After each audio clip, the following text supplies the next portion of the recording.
आइए जानते हैं आज के प्रमुख अंतर्राष्ट्रीय खबरों को। पहले एक नजर हेडलाइंस पर। उन्नाव रेप केस में नया ट्विस्ट, जांच अधिकारी पर लगे गंभीर आरोप। बांग्लादेश के लिए तारिक रहमान ने बताई अपनी योजना। लंदन में बांग्लादेश हाई कमीशन के बाहर हिंदू संगठनों का प्रदर्शन। यूक्रेन पर हुए हमले के बाद जेलेंस्की ने कहा रूस शांति नहीं चाहता। यूक्रेन में रूसी सेना करेगी युद्ध का फैसला, पुतिन की चेतावनी। मुनीर का मेहमान बनकर आए यूएई के राष्ट्रपति, शहबाज जरदारी को नहीं दिया भाव। चांदी 2,50,000 के पार, एक दिन में ही 19,700 की बम्पर तेजी। रहमान डकैत के लिए जो पाकिस्तान ना कर सका, बॉलीवुड ने कर दिखाया, धुरंधर की तारीफ में बोले गैंगस्टर के दोस्त। हार के साथ 60 करोड़ का नुकसान, मेलबर्न में क्रिकेट ऑस्ट्रेलिया को दोहरा झटका। और न्यूजीलैंड के खिलाफ वनडे सीरीज के लिए पंत को मौका मिलना मुश्किल। साल 2017 के चर्चित उन्नाव रेप केस में एक बड़ा मोड़ सामने आया है। इस मामले में पीड़िता ने सीबीआई से निवर्तमान जांच अधिकारी के खिलाफ एफआईआर दर्ज करने की मांग की है। पीड़िता का आरोप है कि जांच अधिकारी ने इस मामले में दोषी ठहराए गए पूर्व बीजेपी विधायक कुलदीप सिंह सेंगर के साथ मिलीभगत कर जांच को प्रभावित किया था। पीड़िता ने अपनी शिकायत में दावा किया है कि जांच अधिकारी ने जानबूझकर और गलत इरादे से जांच इस तरह की जिससे कुलदीप सिंह सेंगर और दूसरे आरोपियों को फायदा मिल सके। उसने आरोप लगाया कि जांच में जानबूझकर चूक की गई, तथ्यों में हेरफेर किया गया। ऐसा इसलिए किया गया ताकि आरोपियों को बेहतर कानूनी स्थिति मिल सके। यह पूरा घटनाक्रम ऐसे वक्त में सामने आया है जब दिल्ली हाई कोर्ट ने हाल ही में कुलदीप सिंह सेंगर को कंडीशनल बेल दी है। रेप मामले में सुनवाई की गई उम्र कैद की सजा को सस्पेंड कर दिया गया है। हालांकि पूर्व विधायक जेल में ही रहेंगे क्योंकि वह रेप पीड़िता के पिता की कस्टोडियल डेथ के मामले में 10 साल की सजा काट रहे हैं। बांग्लादेश नेशनलिस्ट पार्टी के कार्यकारी अध्यक्ष तारिक रहमान ने अपने स्वागत के लिए बांग्लादेश के लोगों का शुक्रिया अदा किया। तारिक रहमान 17 साल बाद 25 दिसंबर को ढाका लौटे हैं। उन्होंने बांग्लादेश के लिए अपनी योजना के बारे में भी बात की। तारिक रहमान ने शनिवार रात अपने सोशल मीडिया प्लेटफॉर्म एक्स पर लिखा, पिछला गुरुवार मेरे दिल में हमेशा के लिए बस गया है। वह दिन जब मैं 17 वर्षों के लंबे इंतजार के बाद अपनी मातृभूमि की धरती पर लौटा। उन्होंने कहा कि ढाका की सड़कों पर लोगों की भीड़, स्नेह भरा स्वागत और लाखों लोगों की दुआएं ऐसे पल में हैं जिन्हें वह कभी नहीं भूल पाएंगे। बीएनपी के कार्यकारी अध्यक्ष ने कहा, मैं आप सभी का दिल से धन्यवाद करता हूं। कोई भी शब्द उस सम्मान और प्रेम को पूरी तरह बयां नहीं कर सकते जो मेरी और मेरे परिवार की इस घर वापसी से जुड़ी भावनाओं से जुड़े हैं। जिन समर्थकों ने हर मुश्किल में हमारा साथ दिया और कभी उम्मीद नहीं छोड़ी, उनका साहस मुझे लगातार ताकत देता रहा है। ब्रिटेन में बंगाली हिंदू आदर्श संघ यूके के सदस्यों ने शनिवार को लंदन स्थित बांग्लादेश हाई कमीशन के बाहर जस्टिस फॉर हिंदूज नाम से प्रदर्शन किया। न्यूज एजेंसी के मुताबिक इस प्रदर्शन में बांग्लादेश में अल्पसंख्यकों के उत्पीड़न की खबरों के खिलाफ अंतर्राष्ट्रीय कार्रवाई की मांग की गई। इस प्रदर्शन को भारतीय मूल के दूसरे लोगों के संगठनों का भी समर्थन मिला। प्रदर्शनकारियों ने हिंदू लाइव्स मैटर जैसे नारे लगाए और हनुमान चालीसा का पाठ भी किया। मीडिया रिपोर्ट के मुताबिक BHAS यूके ने एक बयान में कहा है कि हमारे उत्साही और शांतिपूर्ण प्रदर्शन में छात्र, पेशेवर लोग, बच्चों के साथ साथ माता पिता, बुजुर्ग, सामाजिक कार्यकर्ता और अलग अलग धर्मों के नेता शामिल थे। सभी लोग अल्पसंख्यक अधिकारों की रक्षा और मानवाधिकार उल्लंघनों के लिए जवाबदेही की मांग को लेकर एकजुट थे।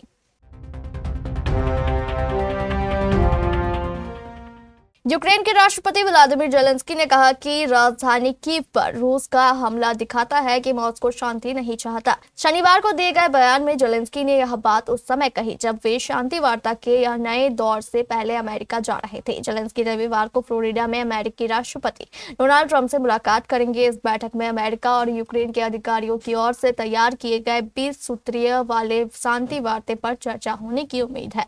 स्थानीय अधिकारियों के मुताबिक कीव पर करीब 10 घंटे घंटे तक चले मिसाइल और ड्रोन हमलों में 2 लोगों की मौत हो गई और 32 लोग घायल हो गए। यूक्रेन के विकास मंत्री ओलेक्सी कुलेबा ने बताया कि ऊर्जा ढांचे को नुकसान पहुंचने के कारण कीव और आसपास के इलाकों में लगभग 40% रिहायशी इमारतों में हीटिंग की सुविधा ठप हो गई है।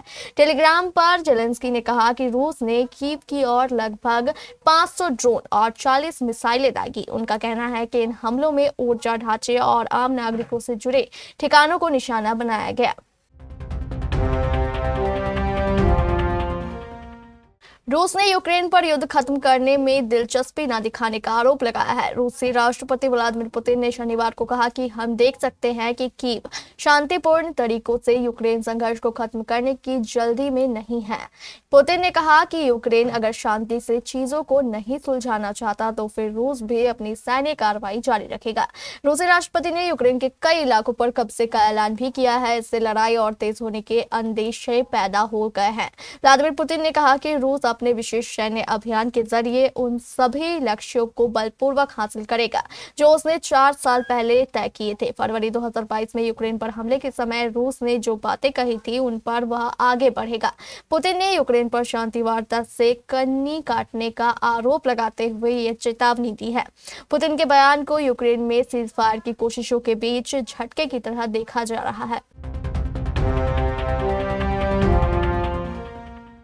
यूएई के राष्ट्रपति शेख मोहम्मद बिन जायद अल नहयान अपनी आधिकारिक और प्राइवेट विजिट के लिए पाकिस्तान पहुंचे थे।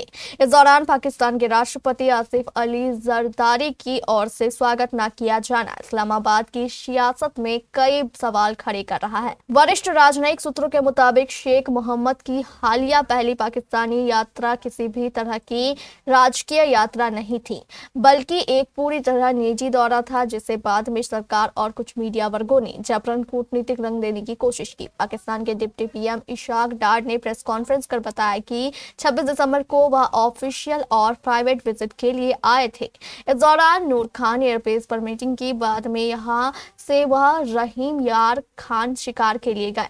नूर खान वही एयरबेस है जहां भारत ने ऑपरेशन सिंदूर के दौरान हमला बोला। पिछले कुछ दिनों में चांदी की कीमतों में ऐतिहासिक तेजी देखने को मिल रही है। हालात ऐसे हैं कि चांदी एक दिन में 19,000 रुपए से ज्यादा महंगी हो रही है। शनिवार 27 दिसंबर को इंदौर के सराफा बाजार में 19,700 रुपए उछलकर 2,53,000 रुपए प्रति किलो के स्तर पर पहुंच गई। एमसीएस के आंकड़ों के मुताबिक साल 2025 में अब तक चांदी 150% से ज्यादा चढ़ चुकी है। वहीं अंतर्राष्ट्रीय बाजार में भी चांदी का भाव $75 प्रति ओंस के पार निकल गया है। खास बात यह है कि यह तेजी डर या सट्टेबाजी की वजह से नहीं है। बाजार में चांदी की फिजिकल सप्लाई की कमी और इंडस्ट्रियल डिमांड मजबूत होने से दाम लगातार ऊपर जा रहे हैं। यही वजह है कि यह रैली बेहद अहम मानी जा रही है। आदित्य धर की फिल्म धुरंधर भले ही काल्पनिक कहानी हो, लेकिन यह असलियत में गहराई से जड़े जमाए हुए है। यह जासूसी थ्रिलर पाकिस्तान के कराची स्थित लियारी में सेट है, जो 2000 के शुरुआती दशक में गैंग वॉर के लिए बदनाम था। फिल्म में अक्षय खन्ना ने गैंगस्टर रहमान डकैत की भूमिका निभाई है। इसी नाम के रियल लाइफ गैंगस्टर पर एक्टर का किरदार आधारित है। फिल्म में असल जिंदगी के शख्स के चित्रण को लेकर कई चर्चाएं हुई, लेकिन अब असली रहमान के एक दोस्त ने फिल्म की तारीफ की है। इंटरनेट पर छाई हुई एक वीडियो में हबीब जान बलोच ने पिक्चर को लेकर बात की। हबीब जान बलोच एक वकील और बलोच राष्ट्रवादी है। उन्हें एक रिपोर्टर से बात करते हुए देखा जा सकता है। रिपोर्ट हबीब से उनके दोस्त रहमान डकैत के फिल्म में चित्रण के बारे में राय पूछता है। इसके जवाब में वो कहते हैं कि उन्होंने फिल्म 2 बार देखी। हबीब जान बलोच ने कहा कि मैं किरदार के बारे में नहीं बोलूंगा। फिल्मों में ऐसा होता है, अगर कुछ और गाने होते तो बेहतर होता, लेकिन मुझे यह कहना है कि जो पाकिस्तान नहीं कर सका वह भारत के बॉलीवुड ने कर दिखाया। Thank you Bollywood.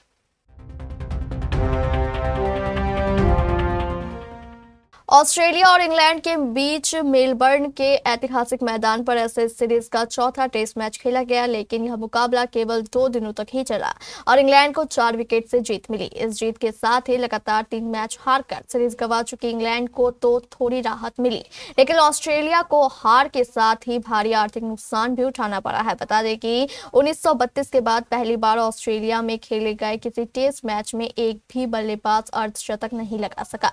ऑस्ट्रेलिया ने एशेज अपने पास बरकरार रख ली है, लेकिन इसके बावजूद क्रिकेट ऑस्ट्रेलिया खुश नहीं है। वजह साफ है, एशेज भले ही ऑस्ट्रेलिया के नाम रही हो, लेकिन इस पूरी प्रक्रिया में बोर्ड को भारी आर्थिक नुकसान उठाना पड़ा है। भारत और न्यूजीलैंड के बीच अगले महीने 3 मैचों की वनडे सीरीज खेली जाएगी, जिसके लिए अगले कुछ दिनों में भारतीय टीम घोषित हो सकती है।